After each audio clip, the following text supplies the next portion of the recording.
रहे हैं कि 22 जुलाई को एक आवेदक जिनका नाम कृष्णा विश्वकर्मा है, उनके द्वारा एक आवेदन ये दिया गया कि 18 जुलाई को सुबह करीब 11 बजे उनके बड़े भाई आलोकनाथ विश्वकर्मा द्वारा उनके पिताजी शिवभजन विश्वकर्मा को मिलने के लिए बुलाया गया, और उसके बाद से ही उनके पिताजी लापता है। इस संदर्भ में कंकड़बाग थाना कांड संख्या 671 25 सुसंगत धाराओं में दर्ज किया गया।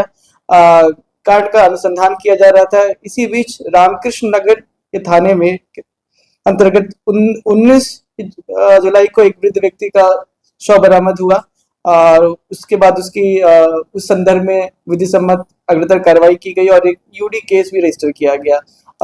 यूडी केस का नंबर 1525 था, और उस वक्त तक उस वृद्ध व्यक्ति की पहचान नहीं हो सकी थी। बाद में उस वृद्ध व्यक्ति की पहचान, जो आवेदक है कृष्णा विश्वकर्मा, इनके पिताजी जो लापता व्यक्ति थे शिवभजन विश्वकर्मा, उसके रूप में की गई। उसके बाद कांड में और भी अनुसंधान किया गया, तो यह निकल के आया कि जो कंकड़बाग के थाने में जो कांड दर्ज हुआ था, उसके जो अभियुक्त थे, मतलब आवेदक के बड़े भाई आलोकनाथ विश्वकर्मा, उनके द्वारा एवं उनके एक पुत्र के द्वारा इनके साथ मारपिटाई की गई। इसी क्रम में वृद्ध व्यक्ति की मृत्यु हो गई। पीटने के रूप में इन्होंने एक रॉड, ऐसा लोहे का वेपन भी इस्तेमाल किया। साथ ही साथ ये बता रहे कि लकड़ी से भी पिटाई हुई थी।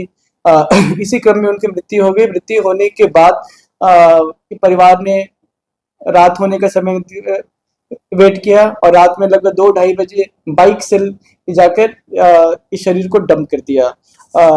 इस संदर्भ में अभियुक्त ने भी अपनी संलिप्तता स्वीकार की है। साथ ही साथ अभियुक्त की पत्नी ने भी ये स्वीकार किया है कि उनके पति और उनके बेटों के द्वारा ऐसा कार्य कारित किया गया, जिसके कारण ये जो मृतक है इनकी मृत्यु हो गई। और इस पूरे मामले में जो विवाद का कारण था वो संपत्ति था, और संपत्ति का बंटवारा था। ऐसा बताया जा रहा है कि मृतक की 3 डिसमिल जमीन थी नेवरा में। साथ ही साथ कंकड़बाग स्थित चांदमारी में एक घर भी था। तो इनके ही बंटवारे और इसी संपत्ति को लेकर विवाद था, जिसके कारण हमेशा ही वाद विवाद हुआ करता था। इसी क्रम में अभियुक्तों द्वारा अपने पिताजी के साथ मारपीट की गई, इसमें उनकी मृत्यु हो गई, और उनकी एक हिसाब से इन लोगों ने